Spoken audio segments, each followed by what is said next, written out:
विलायत में हजारों सहयोगी हैं, हजारों, 30 देशों में ये कार्य हो रहा है और बहुत से लोगों ने आज आत्म साक्षात्कार को प्राप्त किया और कल से छोड़ दिया। आपके दिल्ली शहर में भी बहुत से लोग जो शराब पीते थे, बहुत ज्यादा शराब के बगैर चैन नहीं। मैं नहीं कहती आप शराब मत पियो, नहीं तो आधे लोग उठ के चल जाएंगे, लेकिन थोड़े हमारे गली में आइए तो शराब छूट जाएगी अपने आप। मैं कभी नहीं कहती, क्यों कहे, जबकि कहने से लोग भाग जाते तो बेहतर है न कहे। अगर कोई आदमी अपने हाथ में सांप लेके खड़ा है, उससे कहो भाई तेरे हाथ में सांप है और अंधेरा है, वो तो जिद्दिया जाएगा, नहीं सांप सांप क्यों है, आप कौन से बड़े समझाने वाले, रहने दीजिए अपनी अकल। उसी वक्त आप लाइट लगा दीजिए, फौरन सांप छोड़ देंगे। ऐसी चीज, क्योंकि मनुष्य स्वतंत्र हो जाता है असली माने, उसको किसी भी प्रकार की चीज दबा नहीं सकती। कोई भी आदत उसके व्यक्तित्व को अपने मुट्ठी में नहीं ले सकती। ऐसा आदमी अपनी स्वतंत्रता में, अपने गौरव में खड़ा रहता है। उसको किसी चीज की ना गरज रह जाती है, ना किसी का भय रह जाता है। वो अपने मस्ती में रहता है। जैसे कि कबीरदास जी ने कहा कि फिर मस्त हुए फिर क्या बोले। आज न जाने क्यों कबीरदास जी की बड़ी याद आ रही है। वो भी दिल्ली आए थे, बड़ी मेहनत कर गए। शायद होगी इन सब संत साधु औलिया, निजामुद्दीन साहब यहाँ हो गए, बड़े बड़े औलिया भी हो गए। इन सब की मेहनत से ही शायद आप लोग आज यहाँ पधारे हैं अपने आत्म साक्षात्कार के लिए। उन सबको याद करके यही सोचते हैं कि आज वो भी सोच रहे होंगे कि जो हमने इतनी मेहनत की, यहाँ पर इतना हमने चैतन्य फैलाया, लोगों से इतनी बातचीत की, उसका आज फल मिल रहा है। क्योंकि फल पाने का समय आ गया। ये समय ऐसा है कि ये समय हजारों वर्ष पूर्व बताया गया था कि ऐसा समय आएगा, और आज ये समय आ गया कि हजारों फूल बाग में खिल गए हैं।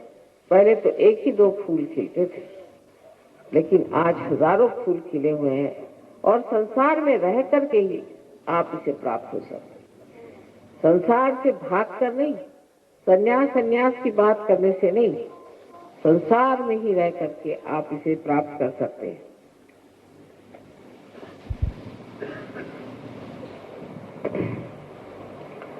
और जिसको ये चीज प्राप्त हुई, वो समझ लेता है कि अब तो मैं परमात्मा के साम्राज्य में आ गया। क्योंकि हर तरह की कृपा, हर तरह का आशीष उस पर बरसता है। कोई आपको दुख देने की अपने शरीर को जरूरत नहीं, अपने को तकलीफ देने की जरूरत नहीं, उपवास करने की तो बिल्कुल जरूरत नहीं। अगर आपको अपनी माँ को सताना हो तो आप उपवास करें। पता नहीं कहां से ये उपवास की विधि निकाली कि तुम तो सारा उपवास करो और पैसा सब हमें दो। ऐसी कोई भी विधि आपको करने की जरूरत नहीं जो असहज है। सर्वसाधारण गृहस्थी में ही रहते हुए आप इस चीज को प्राप्त होते हैं। आपकी गृहस्थी के भी प्रश्न टूट जाते हैं, आपसी रिश्ते अच्छे हो जाते हैं और एक नवीन तरह की एक शय आप बन जाते हैं।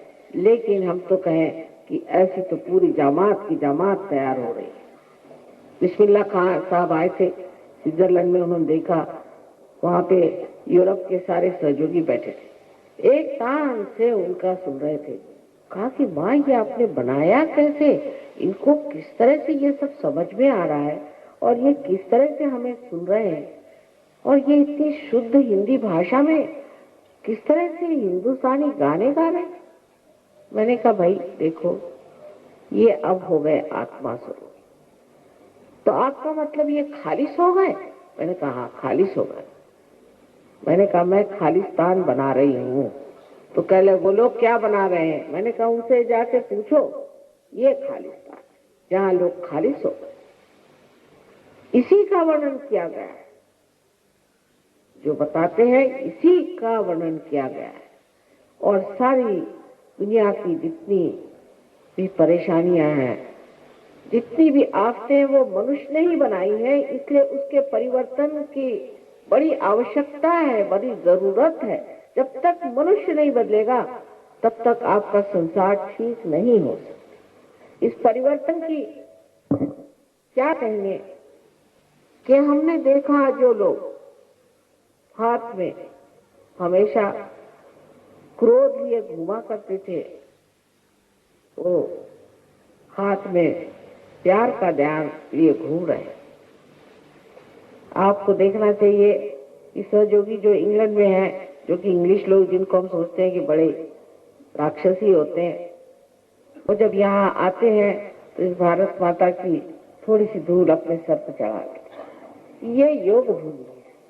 इस भूमि से ही हमें ये आत्मदर्शन हुआ। और जब देहातों में जाते हैं तो गरीब बेचारे देहात में, बहुत सारे गरीब देहाती अभी सहयोगी हैं, ऐसे उनसे गले मिलते हैं, ऐसे प्यार से उनसे बात करते हैं, ऐसे पकड़ पकड़ के रोते हैं कि पता नहीं कितने जन्म के ये भाई आपस में मिल रहे हैं। और देख देख कर ऐसा आनंद होता है। ये प्रेम का सागर, ऐसी दुनिया अब बन गई है। मैं रोज ही देखती हूँ इस तरह की दुनिया बनते हुए। मैं तो सोचती हूँ कि दिल्ली शहर में भी ऐसी दुनिया बस जाए। इसकी बहुत जरूरत है, जहाँ मनुष्य अपने परिवर्तन को देखे, अपने आनंद को देखे। इस आत्मा के ज्ञान से मनुष्य सत्य को जानता है, केवल सत्य को। और जब उसका चित्त आलोकित हो जाता है तो ऐसे इंसान की एक नजर भी काफी है कि आपको शुभ आशीर्वाद दे देगी। ऐसा आदमी जहाँ खड़ा होगा वहाँ शांति हो जाएगी। जिस घर में जाएगा वहाँ शायद आ जाएगा। जिसके सर पे हाथ रखेगा उसका भला हो जाएगा। क्योंकि अपने हित के लिए ही परमात्मा ने ये सुंदर सी चीज हमें दी हुई है। और इस चक्र के भेदन से ही आप इसे प्राप्त होते। कृष्ण की जो दूसरी बात उन्होंने कही कि भक्ति में तुम जो कुछ दोगे उसे स्वीकार ही होगा, लेकिन भक्ति अनन्य होनी चाहिए। देखिए कितनी कमाल की बात है। एक शब्द पे नचा रखा है दुनिया को, अनन्य, माने जब दूसरा न हो। ये कब हो सकता है? आप यहाँ बैठकर हरे रामा हरे कृष्णा करते रहिए तो गला फट जाएगा और कैंसर हो जाता है। भगवान का नाम रखते रखते रखते रखते आदमी पगला जाता है।